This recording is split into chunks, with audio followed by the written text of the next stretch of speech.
Chicken కాంబినేషన్‌తో tiffin చేయాలి అనుకున్న వాళ్ళకి అయితే ఇది చాలా బాగా నచ్చుతుంది. ఈ ప్రాసెస్‌లో చేయండి చాలా క్విక్‌గా అయిపోతుంది. ఫస్ట్ అలసందలు నానబెట్టుకోవాలి. ఒక 3 హవర్స్ నానబెట్టుకుంటే చాలు. మనం మార్నింగ్ లేవగానే నానబెట్టుకున్నా సరిపోతుంది. నేను మాత్రం మార్నింగ్ 4కి లేచి నానబెట్టుకొని మళ్ళా పడుకున్నాను.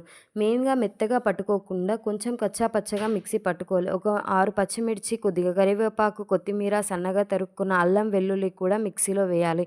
ఆనియన్ మాత్రం లాస్ట్‌లో వేయాలి. ఎందుకంటే పిండి మొత్తం లూజ్‌గా అయిపోతుంది ఆనియన్ వేసినప్పుడు. ఈ కంప్లీట్ ప్రాసెస్ మొత్తం కూడా వాటర్ లేకుండా చూసుకోవాలి. అప్పుడే వడ పర్ఫెక్ట్‌గా వస్తాయి. పిండి వేసిన వెంటనే వడ వేసుకోవాలి. లేకుంటే నీరు వచ్చి తడి తడిగా అవుతుంది. మామూలుగా చేత్తో కూడా వేసుకోవచ్చు. కానీ చేత్తో వేసిన దానికి ఇలా బట్ట మీద వేసిన దానికి చాలా డిఫరెన్స్ ఉంటుంది. చాలా త్వరగా కాలిపోతాయి లోపలి వరకు కూడా. మీడియం టు హై ఫ్లేమ్‌లో అడ్జస్ట్ చేసుకుంటూ చేస్తే సూపర్. దీనికి పర్ఫెక్ట్ కాంబినేషన్ చికెన్ కర్రీ. ఇలా